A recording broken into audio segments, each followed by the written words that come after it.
10 जून को प्रत्येक वर्ष मनाया जाता है।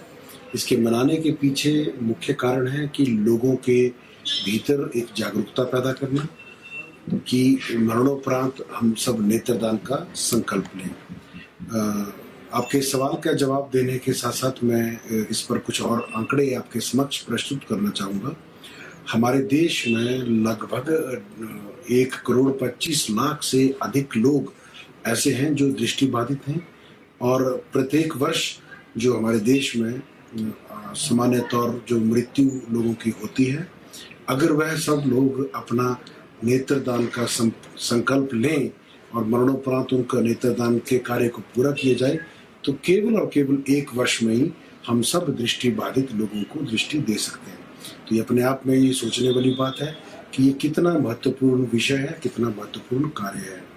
रही हिमाचल प्रदेश के स्थित इंदिरा गांधी मेडिकल कॉलेज शिमला की बात, तो हमारे पास सन 2010 से नेत्र बैंक यहाँ पर कार्यरत है, जो नेत्रदान करने वाले लोगों के लिए यहाँ पर कार्य कर रहा है और दृष्टिबाधित लोगों की मदद के लिए यहाँ पर कार्य कर रहा है। जिस हमारे नेत्रदान का जो कार्यक्रम है, उसके तहत अभी तक हमारे संस्थान में 1185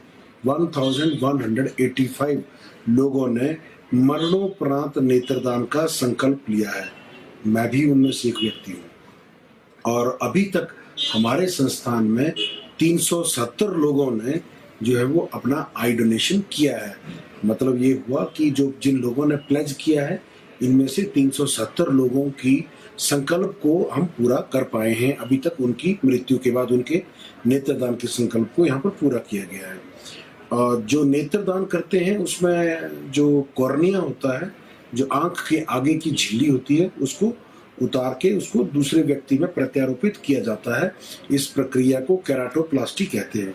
तो हमारे संस्थान में अभी तक 298 केराटोप्लास्टी सफलतम तरीके से अभी तक की जा चुकी हैं और लगभग 220 लोग नेत्र प्रत्यारोपण केराटोप्लास्टी के लिए विचाराधीन हैं, वेटिंग लिस्ट में हैं। इसी में लोगों के अंदर जागरूकता फैलाने के लिए हमारा जो आई बैंक है वो प्रतिवर्ष नेत्रदान पखवाड़ा उसको मनाया जाता है, जो 25 अगस्त से लेकर 8 सितंबर तक प्रत्येक वर्ष लोगों के अंदर ये जागरूकता फैलाने के लिए ये पखवाड़ा मनाया जाता है, जिसके तहत भिन्न भिन्न तरह के कार्यक्रम सामाजिक स्तर पर, स्कूलों के स्तर पर या कई अन्य संगठनों के स्तर पर किए जाते हैं। सर, बात की जाए अगर आईजीएमसी की, तो क्या प्रक्रिया रहती है अगर कोई इच्छुक व्यक्ति हो नेत्रदान करने के लिए, तो क्या पूरी प्रक्रिया रहती है जिसके तहत नेत्रदान किया जा सके? देखिए, सबसे पहले तो मैं ये बताना चाहूँगा कि कौन वह लोग हैं जो नेत्रदान कर सकते हैं। सब वयस्क लोग जो स्वस्थ हैं, किसी इन्फेक्टिव बीमारी से ग्रसित नहीं हैं और अपने होशो-हवास में वो अपने स्तर पर किसी भी नेत्र बैंक में जाकर अपना नेत्रदान का संकल्प पत्र जो है वो भर सकते हैं। चाहे वो आईजीएमसी के पास आए, चाहे वो डॉक्टर आरपीजीएमसी टांडा के पास जाए। जो अपना नेत्र बैंक है, उस नेत्र बैंक में जाके उस संकल्प पत्र को भरना होता है। इस विषय में एक और चीज़ मैं आपके माध्यम से कहना चाहूँगा। नेत्रदान या अंगदान, इस तरह के जो भी मरणोपरांत दान करने के लोग जो संकल्प लेते हैं, तो मैं उन सब लोगों से ये विशेष आग्रह करना चाहूँगा कि इस बारे में निरंतर अपने परिवार वालों से बात करते रहें, क्योंकि जैसे उदाहरण के तौर पर मैंने भी नेत्रदान का संकल्प लिया है। मेरी मृत्यु के समय मेरा जब शरीर जो है वो मेरे परिवार वालों की कस्टडी में होगा, तो ये मेरे परिवार वालों की ये इच्छा है कि मेरे शरीर में से कुछ अंग निकालने की इजाज़त देनी है या ना देनी है। इसलिए सबसे महत्वपूर्ण रहता है कि आप जब भी हम इस तरह का कोई प्लेज या संकल्प किसी नेत्र बैंक में या ऑर्गन डोनेशन के लिए लें, तो नियमित अंतराल पर निरंतर अपने परिवार वालों को इसके प्रति सूचित करते रहें और उनका मनोबल बढ़ाते रहें और उन्हें प्रेरित करते रहें, ताकि जब भी ऐसी स्थिति हो तो वो परिवार वाले हिचकिचाएं नहीं, क्योंकि मृत व्यक्ति के शरीर के साथ क्या किया जाना है, क्या नहीं किया जाना है, ये परिवार की सहमति के बिना असंभव होता है। सर, बात की जाए आयु सीमा की, तो कौन सी आयु सीमा वाले नेत्रदान कर सकते हैं? देखिए, आयु नेत्रदान के लिए कोई आयु सीमा नहीं है। प्रत्येक आयु के व्यक्ति जो है वो नेत्रदान कर सकता है, क्योंकि आंख का साइज जो है वो 3 वर्ष की आयु के बाद से लेकर जब तक इंसान का जीवन है वो एक सा रहता है। तो ऐसा नहीं है कि छोटे बच्चों की आंख अलग होती है, बड़ों की आंख अलग होती है, बुजुर्गों की अलग होती है।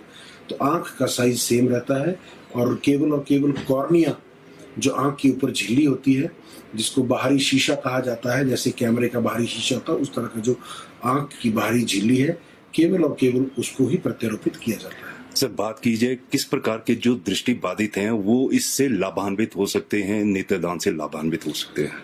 देखिए, दृष्टि बाधित होने के बहुत सारे कारण हैं, जिसमें अगर हम बाहर से अंदर चलें तो सबसे पहले आता है कॉर्निया खराब होना, कॉर्नियल ओपेसिटी, किसी चोट की वजह से, किसी इन्फेक्शन की वजह से। तो केवल कॉर्नियल ओपेसिटी जिसको कहा जाता है, जो आंख का आगामी हिस्सा होता है जिसको कॉर्निया कहते हैं, वो अगर खराब हो किसी भी कारणवश, चाहे चोट से, चाहे इन्फेक्शन से, या किसी अन्य बीमारी से, तो वही एक कैंडिडेट होते हैं जिनको नेत्रदान के बाद जो है वो दृष्टि मिलने की संभावना रहती है।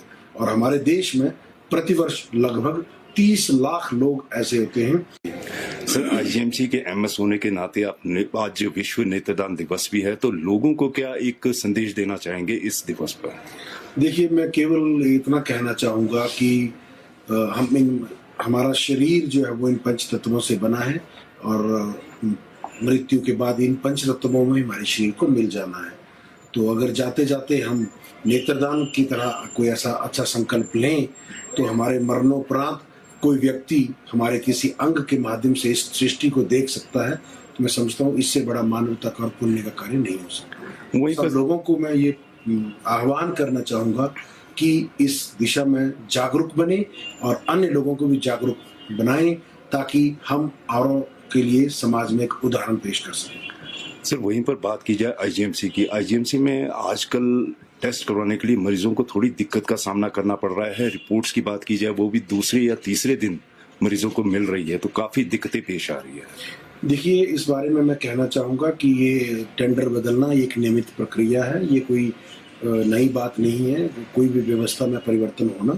परंतु किसी भी मरीज के अंदर, किसी भी मरीज की जांच में, उसके इलाज में किसी भी तरह की कोई समस्या नहीं उत्पन्न हो रही है।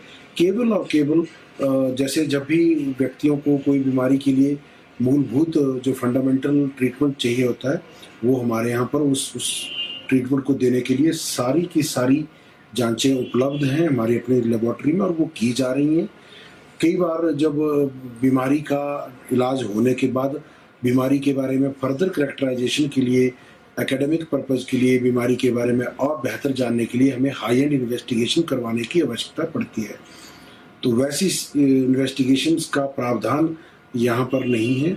वो पहले भी जो एसआरएल लेबोरेटरी जो कार्य कर रही थी, वो इन सैंपल्स को स्टेट से बाहर भेजती थी, तो वो प्रक्रिया आज भी सुचारू है। और जिस भी लैब को ये नया टेंडर मिला है, उसने भी अपना कार्य करना यहाँ पर शुरू कर दिया है। और जो है ऐसे सैंपल जिसमें स्पेशलाइज्ड इन्वेस्टिगेशन की आवश्यकता है,